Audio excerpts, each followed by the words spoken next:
কিতাব নাজিল করেছি, যে কিতাব আমি আপনি কষ্ট পড়ার জন্য, ভাগ্যাহত হওয়ার জন্য কোরআন নাজিল করি নাই। কোরআন নাজিল করেছি আপনার ভাগ্য প্রসন্ন হওয়ার জন্য, গোটা জাতির ভাগ্যের পরিবর্তনের জন্য কোরআন নাজিল করেছি। আল্লাহ তাআলা সূরা যুখরুফের 44 নম্বর আয়াত আল্লাহ তাআলা ইরশাদ করছেন, ওয়া ইন্নাহু লাযিকরুল লাকা ওয়া লিকাওমিকা ওয়া সাওফা তুসআলুন। হে নবী, এই কোরআন আমি আপনার উপর অবতীর্ণ করেছি, এটি আপনার জন্য জিকির, আপনার জাতির জন্য জিকির। এটি আপনার এবং আপনার জাতির খ্যাতিকে গোটা দুনিয়া জোড়া আপনাদের খ্যাতি পৌঁছে দেবে। আপনাদেরকে এই জমিনে সম্মানিত করার জন্য আমি কোরআন আপনার উপরে নাজিল করেছি। এবং এই কোরআন থাকার পরেও যদি আপনার সম্মানিত হতে না পারেন, তাহলে একদিন অবশ্যই তোমাদেরকে জিজ্ঞাসিত হতে হবে আল্লাহর কাছে, কেন কোরআন থাকার পরেও তোমাদের ভাগ্যের পরিবর্তন করতে পারো নাই? অত কোরআনের মতো একখানা কিতাব আমি তোমাদেরকে দিয়েছি তোমাদের ভাগ্য পরিবর্তন করার জন্য। প্রিয় উপস্থিতি, সেজন্য আজকে মহাগ্রন্থ কোরআন আমাদের কাছে আছে, কিন্তু এই কোরআন থাকলে কি হবে? কোরআন শুধু আছে আমাদের খতম করার কিতাব হিসেবে। কোরআনকে আল্লাহ তাআলা নাযিল করেছিলেন সংবিধান হিসেবে, অথচ এই কোরআন আজকে আমরা ছেড়ে দিয়েছি। এই কোরআন আজকে আমাদের কাছে সংবিধান হিসেবে নাই, আজকে আমাদের পড়ার কিতাব হিসেবে কোরআন আমাদের কাছে নাই। আজকে আমাদের সিলেবাসের ভিতরে সব বিষয়গুলো পড়ানো হয়, কিন্তু একটি মাত্র কিতাব রাখা হয় না। সেই কিতাবের নাম কি বলেন তো? সেই কিতাবের নাম কি? আমাদের শিক্ষা ব্যবস্থায় ইংরেজি আছে, বাংলা আছে, ভূগোল আছে, বিজ্ঞান আছে, গণিত আছে, অনেক বিষয় পড়ানো হয়, কিন্তু কোরআনের মতো একটি কিতাব আজকে আমাদের সিলেবাস থেকে নির্বাসিত করে দেওয়া হয়েছে। আজকে আমাদের দেশে কোটি কোটি মুসলমানের বাস, কিন্তু আজকে আমাদের দেশ পরিচালিত হওয়ার জন্য কোরআনকে আমরা সংবিধান হিসেবে গ্রহণ করতে পারি নাই। আজকে আমরা সেকুলারিজমের ভিত্তিতে ধর্মনিরপেক্ষ রাষ্ট্র হিসেবে আজকে নিজেদেরকে আমরা পরিচয় দিই, আমরা ধর্মনিরপেক্ষ জাতি হিসেবে নিজেকে আমরা পরিচয় দিয়ে আজকে শুরু করেছি। প্রিয় উপস্থিতি, এই জন্য কোরআন থাকার পরেও কোরআনকে আমরা কাজে না লাগানোর কারণে আজকে আমাদের ভাগ্যে আজকে দুর্দশা। সেই জন্য আল্লামা ইকবাল বলছি, ও জমানে মে মুআজ্জাজতে আমিলে কুরআন হোকর और तुम खार हुए तारकी कुरआन होकर। ওই জমানার মুসলমানেরা সম্মানিত হয়েছিল, মর্যাদার আসন পেয়েছিল কোরআনের উপর আমল করার কারণে। আর আজকে তোমরা নির্যাতিত হচ্ছ, নিষ্পেষিত হচ্ছ। আজকে তোমরা তোমাদের মান মর্যাদা আজকে ভুলণ্ডিত হচ্ছে। ইহুদি আর খ্রিস্টান ভিন্ন জাতের কাছে আজকে তোমরা মায়ের খাচ্ছ, শুধুমাত্র একটি কারণ যে তোমরা কোরআন ছেড়ে দিয়েছো। সেই জন্য আজকে মুসলিম উম্মাহকে আবার শপথ নিতে হবে, কোরআনের কাছে আমাকে ফিরে আসতে হবে। এই কোরআনের মতো একখানা কিতাব আল্লাহ তাআলা আমাদেরকে দিয়েছেন, এই কোরআনকে আমাদের পড়তে হবে, কোরআন আমাদের জানতে হবে, কোরআনকে আমাদের জীবনের গাইড বুক হিসেবে গ্রহণ করতে হবে, কোরআনকে আমাদের জীবনের বিভিন্ন স্তরের সংবিধান হিসেবে, আমাদের জীবনের পরিচালনার আইনের কিতাব হিসেবে কোরআনকে যদি আমরা গ্রহণ করতে পারি, ইনশাআল্লাহ আবার ভাগ্য পরিবর্তন হবে এই জাতির। এই বাংলার আকাশে আবার আপনার মুক্তির সেই পতাকা পথ করে উঠবে, মানুষগুলো তার সমস্ত অধিকার ফিরে পাবে, গোটা পৃথিবীতে মুসলমানরা আবার নেতৃত্বের আসনে ফিরে আসবে ইনশাআল্লাহ। সেজন্য আজকের কোরআনের আলোচনা। আল্লাহ রাব্বুল আলামিন এই কোরআনের মতো একটি কিতাব আল্লাহ তাআলা দিয়েছেন। আজকে আমাদের আলোচনা হবে এই কোরআনের একটি ছোট্ট বিষয় আজকে আমরা আলোচনা করব। এই কোরআনকে আল্লাহ তাআলা রাসূলুল্লাহর কাছে দিয়েছিলেন। গোটা পৃথিবীর যত পয়গম্বর এসেছিল, লক্ষ লক্ষ পয়গম্বর, প্রত্যেকটা পয়গম্বরকে আল্লাহ সুবহানাহু ওয়া তাআলা পয়গম্বরদের জন্য আল্লাহ তাআলা অলৌকিক কিছু ক্ষমতা মুজিজা আল্লাহ তাআলা দিয়েছিলেন। আর আমার বিশ্ব নবী সরওয়ারে কায়নাত তাজদার মদিনা জনাবে নবী মুহাম্মদ রাসূলুল্লাহ জুরে বলি সাল্লাল্লাহু আলাইহি ওয়াসাল্লাম, আল্লাহর রাসূলকে আল্লাহ তাআলা যে অসংখ্য মুজিজা দিয়েছিলেন, সেই মুজিজার ভিতরে সর্বশ্রেষ্ঠ মুজিজা নাম কি বলেন তো? কি নাম? আরো জোরে বলে তো কি নাম? আমার নবীকে যে আল্লাহ তাআলা মুজিজা দিয়েছিলেন, তার শ্রেষ্ঠ মুজিজার নাম কি? কোরআন। কোরআনে কারীম হচ্ছে আমার নবীর শ্রেষ্ঠ মুজিজা। এই কোরআন দিয়ে বিশ্ব নবী এমন একটা আন্দোলন পরিচালনা করছিলেন, গোটা বিশ্ব আমার নবীর বিরোধিতা করেছে, কিন্তু কোরআনের শক্তি নিয়ে বিশ্ব নবীর সামনে এগিয়ে গেছে। এবং এই কোরআনের সাথে মোকাবেলা করার শক্তি পৃথিবীর কোনো জাতির হয় না, ঠিক কিনা? কোরআনের সাথে ধাক্কা লেগেছিল পারস্যের, কোরআনের সাথে ধাক্কা লেগেছিল ইউরোপের, রোমের জাতির সাথে ধাক্কা লেগেছিল, যে জাতির সাথে কোরআনের ধাক্কা লেগেছে সেই জাতি দুনিয়াতে চূর্ণ বিচূর্ণ হয়ে গেছে। আমার বিশ্বনবী কোরআন দিয়ে সামনে এগিয়ে গেছে, কোরআনকে সামনে নিয়ে আল্লাহ রাসূলের যাত্রা অব্যাহত রেখেছে। সেজন্য আল্লাহ রাব্বুল আলামিন তার রাসূলকে বলেন, ওয়াজাহিদহুম বিহি জিহাদান কাবীরা। রাসূল, আমি আপনাকে এমন এক মহাগ্রন্থ কোরআন আমি আপনাকে দিয়েছি, আপনার জিহাদের মূল মন্ত্র হবে কোরআন। জিহাদের মূল মন্ত্র কি বলেন তো? জিহাদের মূল মন্ত্র, আপনাকে সামনে এগিয়ে যেতে হবে। আপনার অস্ত্র কি? কোরআন। কোরআন নামক অস্ত্র নিয়ে আপনাকে সামনে এগিয়ে যেতে হবে। প্রিয় উপস্থিতি, রাসূল সাল্লাল্লাহু আলাইহি ওয়াসাল্লামকে আল্লাহ তাআলা এমন এক কিতাব দিয়েছেন, যেই কিতাবকে আল্লাহ তাআলা এই আপনার আন্দোলনের একমাত্র গাইডবুক। এই কোরআন এটা শুধু ধর্মীয় কিতাব নয়, এই কোরআন হচ্ছে আল্লাহ রাসূলের আপনার মানবতার যে আন্দোলন রাসূল শুরু করছিলেন, মানব জাতির মুক্তির যে আন্দোলন শুরু করছিলেন, এটার হেদায়েতের গাইডবুক হচ্ছে 30 পারা কোরআন। এই কোরআনে কারীমকে আল্লাহ সুবহানাহু ওয়া তাআলা সর্বশ্রেষ্ঠ মুজিজা হিসেবে আমার নবীকে দিয়েছিলেন। মুজিজা হচ্ছে এমন একটা ক্ষমতা যেটা দুনিয়ার কোনো মানুষের পক্ষে এটার মোকাবেলা করা সম্ভব না। মুসা আলাইহিস সালামকে আল্লাহ তাআলা দিয়েছেন লাঠির মুজিজা। ফেরাউনের সমস্ত শক্তি দিয়ে চেষ্টা করেছিল, জাদুকরদেরকে এনে চেষ্টা করেছিল, কিন্তু সেই লাঠির সাথে মোকাবেলা করা সম্ভব হয় নাই। মুজিজা মানে হচ্ছে এমন একটা অলৌকিক ক্ষমতা যেটা কি দুনিয়ার সমস্ত শক্তি যার সামনে মাথা নত করতে সারেন্ডার হতে বাধ্য, এটার নাম মুজিজা। আমার বিশ্বনবীর শ্রেষ্ঠ মুজিজার নাম কি বলেন তো? কি নাম? কোরআন। এই কোরআন দিয়ে আমার নবী এগিয়ে গেছিলেন, এবং এই কোরআনের সাথে ধাক্কা লেগে আরবের সেই জাহিলি সমাজ চূর্ণ বিচূর্ণ হয়ে গেছিল, আবু জাহেলের সমস্ত দম্ভ চূর্ণ হয়েছিল, সেই আপনার রোম সাম্রাজ্য, পারস্য সাম্রাজ্য তছনছ হয়ে গেছিল। সে কোরআন আমার নবী আমাদের জন্য রেখে গেছেন। রাসূল সাল্লাল্লাহু আলাইহি ওয়াসাল্লাম দুনিয়া থেকে চলে গেছেন, কিন্তু রাসূলের নবুয়ত কাল এখনো আছে। কিয়ামত পর্যন্ত আর কোন নবী এই পৃথিবীতে আসবেন না। আল্লাহর হাবিব এই দুনিয়াতে আমাদের জন্য কোরআন রেখে গেছেন। আল্লাহ রাসূল বলেছেন, হে আমার উম্মতেরা, তারাকতু ফীকুম আমরাইন লান তাদিল্লু মা তামাসসাকতুম বিহিমা কিতাবাল্লাহি ওয়া সুন্নাতা নবীহি। হে আমার উম্মতেরা, আমি দুনিয়া থেকে চলে যাব, তোমাদের জন্য দুটো জিনিস আমি রেখে যাচ্ছি। সেই দুটো জিনিসকে যদি তোমরা মজবুতভাবে ধারণ করতে পারো, কখনো তোমরা পথভ্রষ্ট হবে না, কখনো তোমরা আপনার সম্মান আর মর্যাদার আসন থেকে তোমরা বিচ্যুত হবে না। গোটা দুনিয়া আবার তোমাদের নেতৃত্বে থাকবে, এই দুনিয়া তোমাদের কর্তৃত্বের অধীনে থাকবে, যদি তোমরা দুটো জিনিসকে ধারণ করতে পারো। তার একটি হচ্ছে আমার 30 পারা কোরআন, আর একটি হচ্ছে এই কোরআনকে আপনার জমিনে প্রতিষ্ঠার জন্য আমি যে সুন্নাহ, আমি যে আদর্শ দুনিয়াবাসীর সামনে রেখে গিয়েছি, আমার সেই সুন্নাত হচ্ছে তোমাদের সামনে সেই গাইডবুক। সুবহানাল্লাহ। প্রিয় উপস্থিতি, এই জন্য কোরআনে কারীমের কাছে আমাদেরকে ফিরে আসতে হবে। এই কোরআন হচ্ছে এমন একটা কিতাব, এই কোরআন হচ্ছে মুজিজা। এই কোরআনকে আল্লাহ তাআলা মুজিজা হিসেবে আমার নবীকে দিয়েছিলেন। গোটা পৃথিবীর মানব জাতির কাছে আল্লাহর রাসূলের মাধ্যমে আল্লাহ তাআলা চ্যালেঞ্জ ঘোষণা করেছেন, আমার কোরআনের মতো একখানা কিতাব যদি তোমরা রচনা করতে পারো, আমার কোরআনের মতো একটা কিতাব যদি তোমরা আনতে পারো, তাহলে অবশ্যই আমি আমার নবীর আপনার এই নবীকে চ্যালেঞ্জ দিলাম, আমার কোরআনের মতো একটা কোরআন তোমরা রচনা করো। মক্কাবাসীরা বলল, মুহাম্মদ তো এটা নিজে বানিয়ে এই কোরআনটা আমাদের সামনে পেশ করছে। আল্লাহ তাআলা বলছে, মুহাম্মদ তো একজন মানুষ, তোমাদের ভিতরে মানুষ 40 বছর তোমাদের ভিতরে বড় হয়েছে। মুহাম্মদ যদি মানুষ হিসেবে একটা কোরআন রচনা করতে পারে, তাহলে তোমরা তো মুহাম্মদের চাইতে অনেক আপনার জ্ঞানে গুণে শিক্ষা সাহিত্যে তোমরা তো অনেক বেশি এগিয়ে। আরবের মানুষেরা মুহাম্মদ সাল্লাল্লাহু আলাইহি ওয়াসাল্লাম তো কোনো বিশ্ববিদ্যালয়ে লেখাপড়া করে নাই, কোনো কবি সাহিত্যিকের কাছে লেখাপড়া করে নাই। আমার নবীর চাইতে তোমরা তো অনেক বেশি সাহিত্য পড়া, তোমাদের জ্ঞানে গুণে তোমরা এগিয়ে। কোরআনের মতো একটা কিতাব তোমরা রচনা করতে পারো কিনা দেখো। প্রিয় উপস্থিতি, আল্লাহ তাআলা যে চ্যালেঞ্জ দিয়েছিলেন কোরআনের মতো একটা কিতাব রচনা করতে, মক্কাবাসীরা কি পারছে? পারে নাই। কোরআনের ভিতরে আল্লাহ তাআলা 4টা জিনিস আল্লাহ তাআলা রেখেছেন। কোরআনের আপনার প্রতিটাই হচ্ছে মুজিজা। একটি হচ্ছে কোরআনের ভাষা, কোরআনের যে ভাষা ছিল এটা ছিল মুজিজা। কোরআনের ভাষার মতো একটা সাহিত্য মান নিয়ে কিতাব রচনা করা আরবের পক্ষে সম্ভব হয় নাই। আল্লাহ তাআলা চ্যালেঞ্জ করছিলেন, আমার কোরআনের মতো একটা কিতাব তোমরা রচনা করে নিয়ে আসো। সূরা বনী ইসরাঈল 88 নম্বর আয়াতে আল্লাহ তাআলা বলছেন, কুল লাইন জাতামাআতিল ইনসু ওয়াল জিন্নু আলা আইয়াতু বিমিসলি হাযাল কুরআন।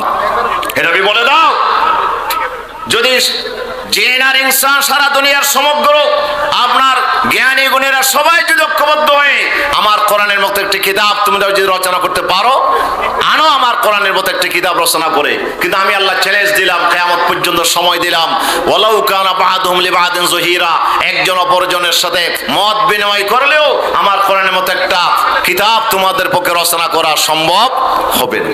এরপর আমার আল্লাহ তাআলা চ্যালেঞ্জ দিলেন, ফাতু বিআশরি সুওয়ারিন মিসলিহি মুফতারিয়াত, আল্লাহ তাআলা বলে কোরআনের মতো একটা কিতাব যদি রচনা করতে না পারো, তাহলে কোরআনের 10টা সূরার মতো 10টা সূরা তোমরা রচনা করে নিয়ে আসো। এটাও যখন পারলো না, আল্লাহ তাআলা পরিশেষে বললেন, ফাতু বিসূরাতিন মিন মিসলিহি, কোরআনের একটা সূরা তোমরা, ছোট্ট একটা সূরা, সূরাতুল কাউসারের মতো 3টা আয়াত সম্বলিত একটা সূরা তোমরা রচনা করো। তাও তাদের পক্ষে সম্ভব হলো না। আল্লাহ তাআলা বলেন, ফাইল্লাম তাফআলু, যদি তোমরা রচনা করতে না পারো, ওয়ালান তাফআলু, কখনো তোমরা পারবে না, ওয়াদউ শুহাদাকুম মিন দুনিল্লাহি ইন কুনতুম সাদিকিন, আমি আল্লাহ তাআলা বলে দিলাম তোমরা কোরআনের মতো একটি কোরআন তো দূরের কথা একটি সূরাও তোমরা রচনা করতে কোশ্চেন কালেও পারবে না। এটা আজকে চ্যালেঞ্জ হিসেবে রয়ে গেছে। আল্লাহ রাসূলের সাথে তারা যুদ্ধ করতে মনস্থ করেছে, যুদ্ধ করেছে তারা একের পর এক, কিন্তু তারা কোরআনের মতো একটা কিতাব, একটি সূরা তারা রচনা করার এই চ্যালেঞ্জ তারা গ্রহণ করতে তারা রাজি হয় না। জোরে বলি আল্লাহু আকবার, আর জোরে বলি আল্লাহু আকবার। তাফসীরে মারিফুল কোরআন, তাফসীর ইবনে কাসির, অসংখ্য তাফসীরে এই ঘটনা এসেছে।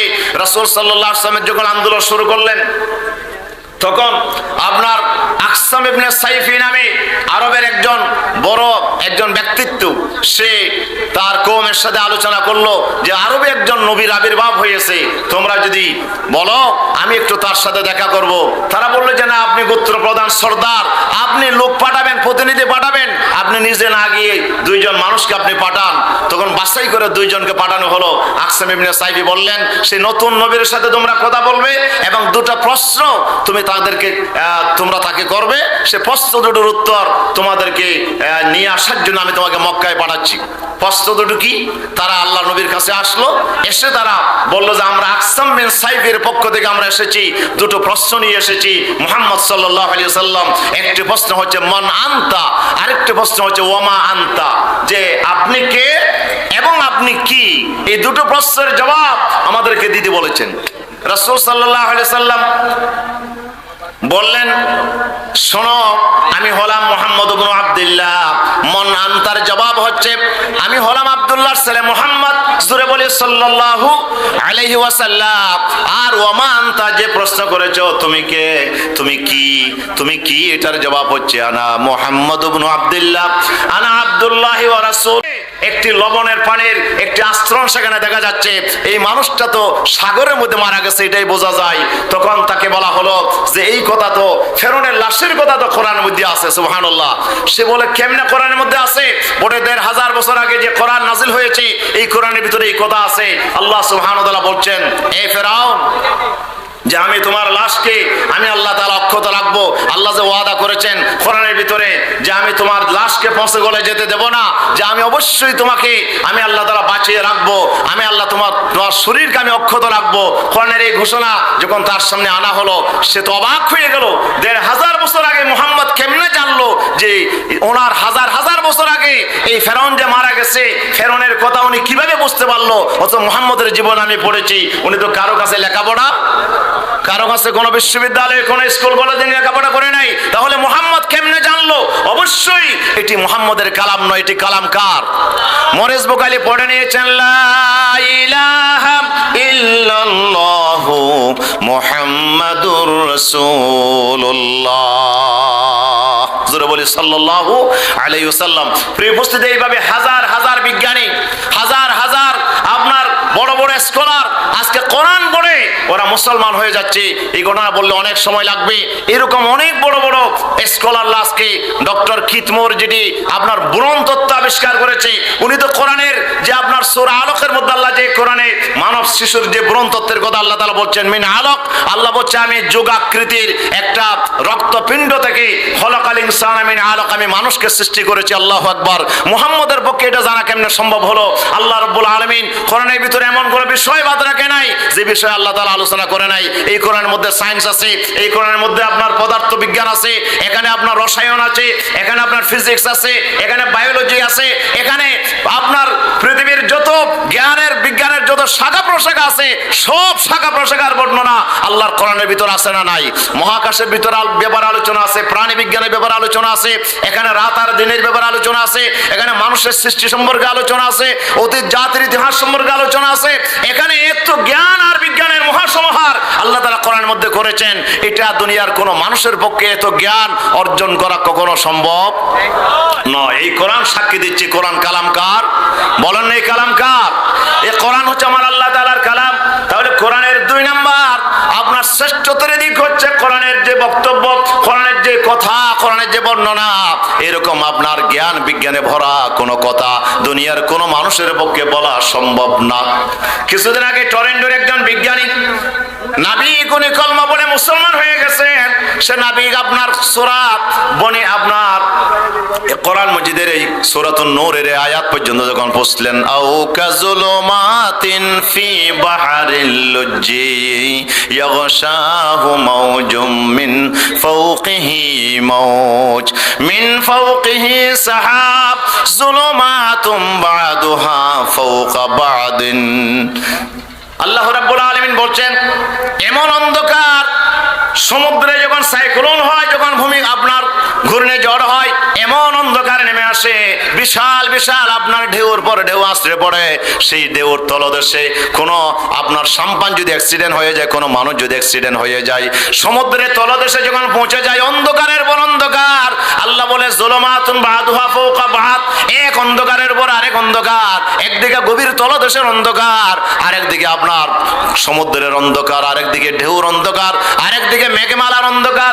অন্ধকারের পর অন্ধকারের ভিতরে একজন মানুষ যখন ডুবে যায়, আল্লাহ যে ঘূর্ণিঝড়ের বর্ণনা দিয়েছেন, এই নাবিক বলল, আমি তো আপনার সমুদ্রের মধ্যে জীবন কাটিয়ে দিয়েছি, বিশাল বিশাল সাইক্লোনের সময় আমি আপনার জাহাজ নিয়ে ওই মহাসমুদ্রে ছিলাম, সমুদ্রের সেই ঘূর্ণিঝড়ের দৃশ্য আমি দেখেছি। কোরআনের বর্ণনার সাথে পুরো দৃশ্য মিলে যায়। মুহাম্মদ তো উনি একজন মরুভূমির মানুষ, উনি তো জীবনে কোনোদিন আপনার সমুদ্র সফরে তিনি যায় নাই, সমুদ্র সফরে তিনি যায় নাই। তিনি তো সমুদ্র নয়, তিনি মরুভূমির আপনার মরুভূমিতে যে মরুঝড় হয় এটার বর্ণনা উনি দিতে পারে, বালিকণার বর্ণনা দিতে পারে, কিন্তু সমুদ্রের সাইক্লোনের বর্ণনা তো মুহাম্মদের পক্ষে দেওয়া সম্ভব না। তাহলে অবশ্যই তিনি বুঝলেন এটি মুহাম্মদের কালাম নয়। যিনি সমুদ্রের সাইক্লোন সৃষ্টি করেছেন সে মহান স্রষ্টা, যিনি মহান রব্বুল আলামিন, যিনি তিনি হচ্ছে এই আপনার কোরআনের রচয়িতা। এই কথা বুঝেই তিনি পড়ে নিয়েছেন, লা ইলাহা ইল্লাল্লাহু মুহাম্মাদুর রাসূলুল্লাহ সাল্লাল্লাহু আলাইহি ওয়াসাল্লাম। প্রিয় উপস্থিতি, সময় আমার হাত থেকে চলে যাচ্ছে। 3 নাম্বার যে পয়েন্ট আমি বলতে চাই, এই কোরআনের শ্রেষ্ঠত্বের আরেকটা দিক হচ্ছে, এই কোরআন শুধু জ্ঞান আর বিজ্ঞানের বর্ণনা দেয় নাই। আল্লাহ বলছে বায়ানুল লিন্নাস, সমগ্র মানব জাতির জন্য যা দরকার সব আমি খুলে খুলে আমার কোরআনের ভিতর বলে দিয়েছি। আল্লাহু আকবার। এই কোরআন শুধু জ্ঞান আর বিজ্ঞানের বই নয়, এই কোরআনের ভিতর আরেকটা বিষয়ের বর্ণনা আছে, সেটি হচ্ছে মানব জাতির জীবনের শান্তির জন্য, জীবনের মুক্তির জন্য যে আইন দরকার, ইনসাফপূর্ণ আইন। এই ইনসাফপূর্ণ আইন আছে কোন কিতাবে? বলেন তো কোন কিতাবে? আল্লাহ তাআলা বলে দিয়েছেন, ওয়া তাম্মাত কালিমাতু রাব্বিকা সিদকান ওয়া আদলা লা মুবাদদিলা লিকালিমাতিহি ওয়া হুয়াস সামিউল আলিম। আল্লাহ রাব্বুল আলামিন বলেন, আমার কোরআন, আমি যে কোরআন নিয়ে আসছি, কোরআনের ভিতরে 2টা জিনিস 100% পরিপূর্ণ মাত্রায় আছে। কয়টা জিনিস? 1 নাম্বার, কোরআনের ভিতরে যত ইনফরমেশন আছে সবগুলো সত্য। আল্লাহু আকবার। কোরআনের একটা বক্তব্য মিথ্যা কেউ প্রমাণ করতে পারে নাই, পারবেও না কিয়ামত পর্যন্ত। কোরআনের সব কথা সত্য। আল্লাহ বলে দিয়েছেন, যালিকাল কিতাবু লা রাইবা ফীহি হুদাল লিল মুত্তাকিন। এই কোরআন হচ্ছে এমন এক কিতাব, যে কিতাবের ভিতরে কোনো মিথ্যার আপনার সন্দেহের কোনো অবকাশ নেই, মিথ্যার কোনো সংস্রব নেই। কোরআনে যা বলা হয়েছে সব সত্য। 2 নম্বরে, এই কোরআনের ভিতরে আপনার ইনসাফপূর্ণ একটা আইন আছে, বিধান আছে, যে বিধান কায়েম করে আমার বিশ্বনবী মদিনাতে একটা ইসলামী স্টেট তিনি কায়েম করেছিলেন। সেই মদিনার ইসলামী স্টেটের আপনার আইন ও বিধান ছিল এই 30 পারা কোরআন। এই কোরআনের ভিতরে শুধু ধর্মীয় আলোচনা নাই, কোরআনের ভিতরে শুধু আখিরাতের আলোচনা নাই, কোরআনের ভিতরে ভিতরে শুধু জিকির আজকারের কথা নাই, এই কোরআনের ভিতরে রয়েছে মহান আল্লাহ রাব্বুল আলামিন মানব জাতির জন্য জীবন পরিচালনার জন্য যে আইন ও কানুন আছে, এই সব আইন ও কানুন দিয়ে আল্লাহ কোরআনকে আল্লাহ তাআলা ভরে দিয়েছেন। আলহামদুলিল্লাহ, আরো জোরে বলি আলহামদুলিল্লাহ। নারায়ে তাকবীর, নারায়ে তাকবীর। আল্লামা মাওলানা মুমিনুর রহমান মুমিন সাহেব আমাদের মাঝে আজকে খ্যাতি সম্পন্ন মুফাসসির কোরআন, দেশ বরেণ্য আলেমে দ্বীন, আমাদের সকলেরই প্রিয় ব্যক্তিত্ব মাওলানা মনোয়ার হোসেন মুমিন আলহামদুলিল্লাহ আমাদের মাঝে এসে পৌঁছেছেন। জোরে বলি আলহামদুলিল্লাহ, আরো জোরে বলি আলহামদুলিল্লাহ। তিনি এক্ষুনি আমাদের সামনে আলোচনা করবেন ইনশাআল্লাহ। তো আমি আপনাদের কাছে যে পয়েন্টটা আলোচনা করতে চাই যে 3 নম্বরে এই কোরআনের ভিতরে রয়েছে এমন এক আইন, যে আইনের সাথে দুনিয়ার কোন মানুষের পক্ষে, কোন পার্লামেন্টের পক্ষে, কোন জ্ঞানের বিজ্ঞানীর পক্ষে যতই গবেষণা করো, আল্লাহর কোরআনের মতো ইনসাফপূর্ণ কোন আইন রচনা করা সম্ভব হবে না, হবে না, হবে না, ঠিক কি না? কোরআনের ভিতরে যে আইন আছে এটি হচ্ছে 100%, 100% ইনসাফে ভরা একটি আইন। এই আইন রচনা করেছেন কে? জোরে বলেন না, তিনি কে? আল্লাহকে পুরুষ না মহিলা? বলেন, পুরুষ না মহিলা? পুরুষও নয়, মহিলাও নয়। আমার আল্লাহর কি কোনো দল আছে নাকি?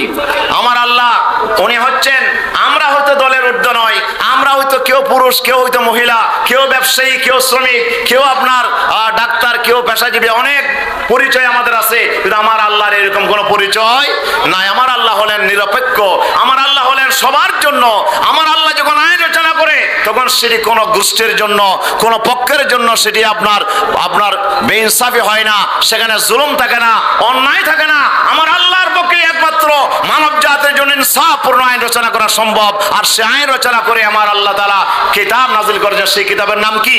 কোরআন। এই জন্য আমার আল্লাহ চ্যালেঞ্জ করেছেন, আমার কোরআনের যে আইন আমি দিয়েছি, কোরআনের আইনের মতো একখানা আইন তোমরা রচনা করে দেখো। সারা দুনিয়ার মানুষ চেষ্টা করেও আমার কোরআনের মতো একটা সংবিধান, একটা আইনের কিতাব তোমরা রচনা করে দেখো। আল্লাহ তাআলা চ্যালেঞ্জ করেছেন, আমার কোরআনের মতো ইনসাফপূর্ণ কোন আইন রচনা করা তোমাদের পক্ষে সম্ভব না, সম্ভব না। এই জন্য পৃথিবীতে যতই তন্ত্র আর মন্ত্র আসুক, যত মতবাদ এই পৃথিবীতে কায়েম হোক, মানব জাতির অশান্তি বাড়বেই বাড়বে, মানব জাতির জীবনে শান্তি আসবে না। যদি শান্তি আনতে হয়, ইনসাফ প্রতিষ্ঠিত করতে হয়, কোরআনের আইন ছাড়া এই জমিনে শান্তির বিকল্প আর কোনো রাস্তা নাই, ঠিক কিনা বলেন না? এই কোরআনের ভিতরে একমাত্র শান্তির সেই আপনার ঠিকানা আমার আল্লাহ তাআলা দিয়েছেন। ইনসাফপূর্ণ আইন একমাত্র কোরআনের ভিতরেই আছে। সেজন্য মানব জাতিকে ফিরে আসতে হবে আজকে কোরআনের কাছে।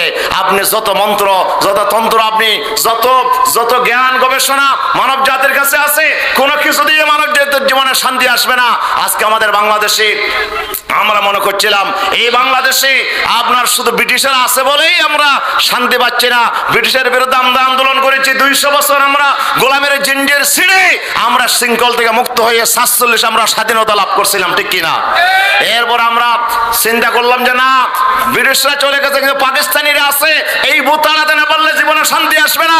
এই জন্য আমরা সবাই মিলে আন্দোলন করলাম, পাকিস্তানিদেরকে আমরা এই দেশ থেকে তাড়িয়ে আমরা 71-এ আমরা এই দেশকে স্বাধীন করলাম। এখন কোনো পাকিস্তানিও নাই, ব্রিটিশও নাই, এখন সবাই আমরা বাঙালি। কথা বলেন ঠিক কিনা?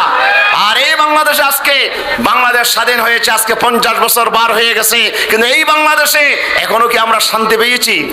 এখনো কি আমাদের দেশে অন্যায় বিচারে মানুষ মরে কিনা? মরে না। মানুষ এখনো মরতেছে, এখনো নারী ধর্ষিতা হচ্ছে, এখনো আপনার কিভাবে যে গরিব অসহায় মানুষ মারতেছে। দেশে আজকে যে শান্তির হাহাকার চলছে, এটার কারণ কি? বাঙালিরা শাসন করলে শান্তি আসবে না, পাকিস্তানিরা শাসন করলে শান্তি আসবে না, ব্রিটিশরা শাসন করলে শান্তি আসবে না। শান্তি আসবে শুধু একটা মাধ্যমে, সেটি হচ্ছে আল কোরআনের শাসন ব্যবস্থা যদি এই জমিনে কায়েম হয়, তাহলেই জমিনে শান্তি আসতে পারে, ঠিক কিনা বলেন না? সুতরাং শুধু বাঙালি শাসন করলেই হবে না, শুধু আপনার মহিলারা শাসন করলেই হবে না, পুরুষেরা শাসন করলেই হবে না। এদেশের শান্তি আর মুক্তির জন্য একখানা কিতাব প্রয়োজন। সেই কিতাবের নাম কি? আল কোরআন। দল মত নির্বিশেষে আমরা যদি আবার কোরআনের পাশে আসতে পারি, তাহলে এই কোরআন আমাদেরকে শান্তির ঠিকানা খুঁজে দেবে ইনশাআল্লাহ। সেই জন্য আমাদেরকে তৈরি হতে হবে, আমাদেরকে আজকে প্রস্তুতি নিতে হবে। এই জমিনকে, এই কয়েক সমাজকে আমরা কোরআনের সমাজে পরিণত করবো ইনশাআল্লাহ। মদিনার যে সমাজ কায়েম হয়েছিল, আমরা সেই মদিনার ইসলামী সমাজ বিনির্মাণের জন্য আমাদেরকে আজকে শপথ নিতে হবে। রাজি আছে কিনা? রাজি আছে কিনা? যদি আমরা রাজ্যকে দোহা তুলে আমার আল্লাহকে দেখাই, নারায়ে তাকবীর, নারায়ে তাকবীর, লিল্লাহি তাকবীর। আল্লাহ তুমি আমাদের হাতগুলো কবুল করো, জোরে বলি আমিন, আরো জোরে বলি আমিন। প্রিয় উপস্থিতি, এরপরে 4 নাম্বার যে কথাটা আমি বলতে চাই 2 মিনিটে, সেটি হচ্ছে এই জমিনে আল্লাহ যে কোরআনের মতো একটি কিতাব নাজিল করেছেন, কোরআনের ভিতর আরেকটা জিনিস আছে, সেটি হচ্ছে ভবিষ্যতের আপনার গায়েবের যে খবর আমার কোরআন দিয়েছে। এ পর্যন্ত কোরআনের একটা মেসেজ, একটা ইনফরমেশন এখনো পর্যন্ত মিথ্যা প্রমাণিত হয় নাই। কোরআনে যা বলেছে সব সত্য বাস্তবায়িত হয়েছে, ঠিক কিনা? এই কোরআনের ভিতর যত কথা বলা হয়েছে সব কথা সত্য। আমার আল্লাহ তাআলা বলছেন, ইন্নাল্লাযী ফারাদা আলাইকাল কোরআন লারাদ্দুকা ইলা মাআদ। হে নবী, আপনার উপরে যে আল্লাহ কোরআন নাজিল করেছেন, সে আল্লাহ তাআলা আপনার সাথে ওয়াদা করছেন, মক্কাবাসীরা আপনাকে হত্যা করতে চায়, মক্কাবাসীরা আপনাকে এই দেশ থেকে বিতাড়িত করে, আপনাকে দেশ থেকে বের করে দিতে চায়। কিন্তু আমি আল্লাহ বলে দিলাম, এই মক্কাবাসীরা যতই ষড়যন্ত্র করুক, যতই যুদ্ধ করুক, সংগ্রাম করুক, আমি আল্লাহ তাআলা আপনাকে বিজয় দেব। আল্লাহু আকবার। ওয়াদা কার? বলেন না ওয়াদা কার? আমি অবশ্যই আপনাকে লারাদ্দুকা ইলা মাআদ, অবশ্যই আপনাকে আপনার জন্মভূমি এই মক্কাতে বিজয়ী বেশে আবার আমি আপনাকে পৌঁছাই দেব। এই ওয়াদা কার? আল্লাহর রাসূলের জীবনে এটা কি ঘটছে নাকি ঘটে নাই? ঘটেছে। মাত্র 8 বছরের ব্যবধানে, মক্কা থেকে মদিনায় হিজরত করার 8 বছরের ব্যবধানে আল্লাহ তাআলা যে মক্কার মানুষগুলো আমার নবীকে রাতের আধারে হত্যা করার জন্য ঘর ঘেরাও করছিল, আমার নবীকে মেরে ফেলার জন্য চেষ্টা করছিল, সেই মক্কাবাসীদেরকে আমার নবী 10,000 সৈন্য নিয়ে মদিনা থেকে এসে গোটা মক্কা ঘেরাও করে বিনা যুদ্ধে আমার নবীকে আল্লাহ তাআলা মক্কার বিজয় দান করেছিলেন। সেই মক্কাবাসীরা আমার নবীর কাছে সারেন্ডার হয়ে গেছিল, ঠিক কিনা? কোরআন আপনার ইনফরমেশন দিয়েছে, কোরআন ভবিষ্যৎবাণী করেছে ইসলামের বিজয় হবে, কোরআনের বিজয় হবে। সেই বিজয় কেউ ঠেকিয়ে রাখতে পারবে না ইনশাআল্লাহ। এই কোরআনের বক্তব্য যেমন সত্য প্রমাণিত হয়েছে, আমার রাসূল সাল্লাল্লাহু আলাইহি ওয়াসাল্লাম এই জমিনের মানুষকে কোরআনের আলোকে তিনি ভবিষ্যৎবাণী করে গেছেন, স্বৈরতন্ত্র আসবে, আমার পরে 30 বছর খেলাফত, এরপরে আপনার রাজতন্ত্র, এরপরে স্বৈরতন্ত্র, স্বৈরতন্ত্রের পরে আবার এই জমিনে খেলাফত আলা মিনহাজুন নবুওয়া কায়েম হবে ইনশাআল্লাহ। আজকে আমরা সেই ষড়যন্ত্রের যুগ অতিক্রম করছি। বড় বড় স্বৈরাচারের আজকে আমাদের মাথার উপরে চেপে বসেছে। এই দেশকে স্বৈরাচার মুক্ত করে ইসলামের সমাজ বিনির্মাণের জন্য আমরা যদি এগিয়ে আসতে পারি ইনশাআল্লাহ, টুডে টুমরো, আজ হোক কাল হোক পরশু হোক, ইনশাআল্লাহ এই জমিনে কোরআনের রাজ কায়েম হবে, এতে কোনো সন্দেহ নাই, ঠিক কিনা? এই ভবিষ্যৎবাণী কে করেছেন? আল্লাহ তাআলা করেছেন। নবীর মাধ্যমে, কোরআনের মাধ্যমে আমাদেরকে জানিয়ে দিয়েছেন কোরআনের কোন বক্তব্য এ পর্যন্ত মিথ্যা প্রমাণিত হয় নাই, হবে না কিয়ামত পর্যন্ত। এই জন্য কোরআন যা বলছে এটাই সত্য। কোরআনের সাথে মোকাবেলা করার শক্তি পৃথিবীর কোনো শক্তি নাই। আজকে যত জাতি, যত দল কোরআনের বিরুদ্ধে নেমেছে, টুডে টুমরো ওরা ডাস্টবিনে যাবে ইনশাআল্লাহ। আজকে আমরা দেখতে পাচ্ছি, আজকে সেই কোরআন বিরোধী নেতাগুলো আজকে যখন ওদের যখন পতন হয়, তখন দেখি আমরা দেশের মানুষ কিভাবে খুশির বন্যা বইয়ে যায়, ঠিক কিনা? আজকে এখান থেকে জালিমদেরকে আজকে শিক্ষা নিতে হবে। তোদের মতো জালিমদের পতনের পরে দেশের মানুষ যে আপনার আনন্দ উচ্ছ্বাস প্রকাশ করছে, তোদের মতো জালিমদের পতন হলেও তোমাদের একই পরিণতি হবে ইনশাআল্লাহ। সেই জন্য জুলুম আর নির্যাতনের স্টিম রোলার চালিয়ে কোরআনের আন্দোলনকে বন্ধ করার হীন প্রয়াস চালানো থেকে দূরে, আপনার বিরত থেকে, এখান থেকে ফিরে এসে কোরআনের প্রতিষ্ঠায় আসার জন্য, কোরআনের রাজ কায়েমের আন্দোলনে সবাইকে শরীক হওয়ার উদাত্ত আহ্বান জানিয়ে আমার কথাখানে শেষ করছি। হাযা মা ইনদি ওয়াল ইলমু ইনদাল্লাহ। আসসালামু আলাইকুম ওয়া রাহমাতুল্লাহি ওয়া বারাকাতুহু।